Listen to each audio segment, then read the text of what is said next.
Hi, this is Terrell, graphic recorder and creator of Frame the Message Inc. This is Picture This. In Module 2, Part 1, we'll explore the power of the poster. Before we begin, you'll need to gather the following items.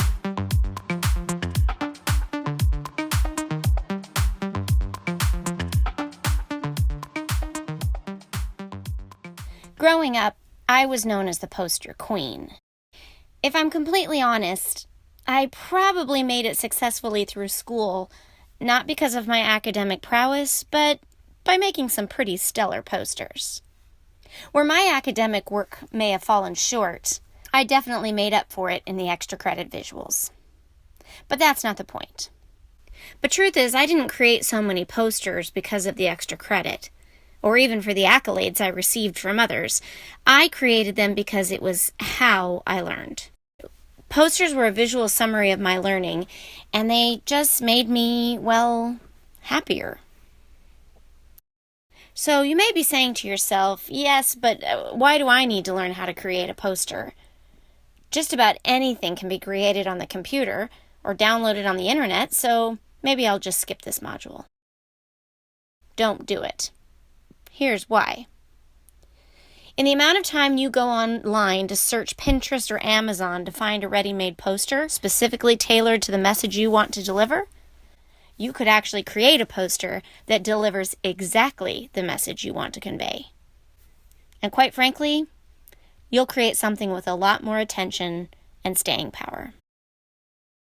Everywhere we look, we see signs and posters. From billboards to movie posters, missing and wanted ads, garage sales, open houses, flyers and advertisements, they're even on the bathroom walls. And even memes on our social media are like little mini posters in digital form. Yep, we find posters lining hallways and streets in virtually every part of our life and work. The sign-making industry must be $1 billion business these days. But think way back. In our glory days, we actually created these posters ourselves. All we had was our poster board and a couple of dried out markers. The good news is, we can do it again. Think about all the posters we create. In meetings and classrooms, we generate welcome posters, rules, norms, and agendas. At home, we create posters that say congratulations, thank you, welcome home, and happy birthday. All for the purpose of conveying an important or special message that will be remembered and valued. Personally made posters and anchor charts encourage creativity in the classroom, and they have the potential to inspire students to explore learning visual themselves. Encourage them to take risks. Think strategically and consciously about how we draw attention to the messages that matter most. In places people pass every day, posters can be effective tools for enticing onlookers and creating an environment that says you care. So, for the purpose of this module, we'll define the word poster through the infinite wisdom of Wikipedia. Posters are used for many purposes. Typically, posters include textual and graphic elements. A poster must convey its message quickly because it's been my experience that people are often in a hurry. So here is why you should consider creating a poster to convey your next message. A poster has the potential to be seen over and over again, and as people pass it in high traffic areas, they see it, they revisit it, they remember it. So let's make it clear from the start. You don't have to be an artist to make a great poster. The main function of a poster is to capture a moving audience with a message. Does your poster do this?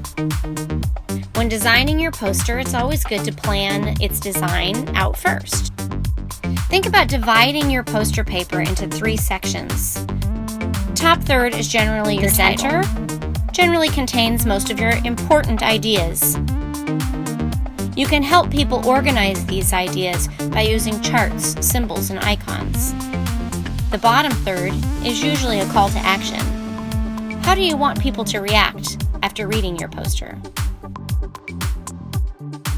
Prepare the colors.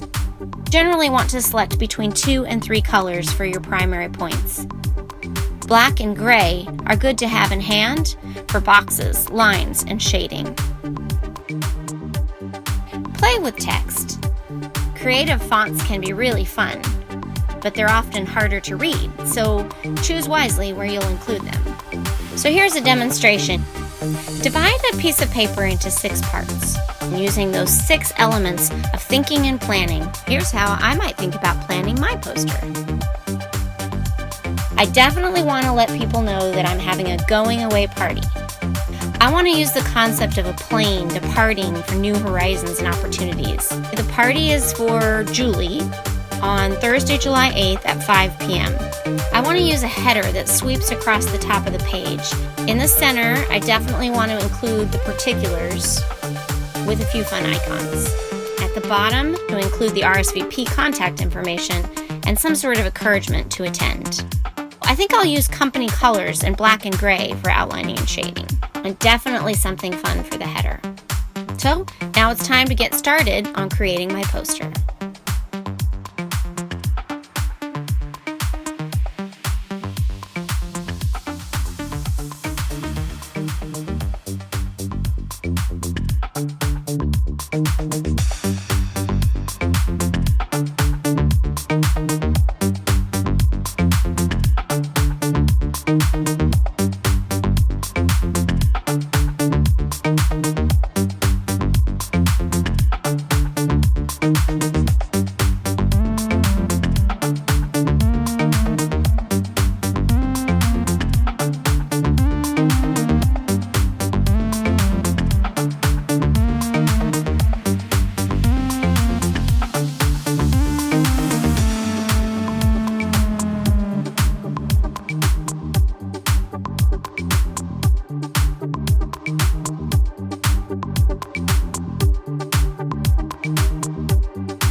Tips and important principles to create a show-stopping poster.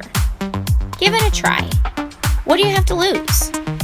Grab the attention you're looking for and convey a message at the same time. Sounds like a win-win to me. In Module 2, Part 2, we'll practice with some drawing and lettering techniques that will serve to enhance your posters and make them even more eye-catching.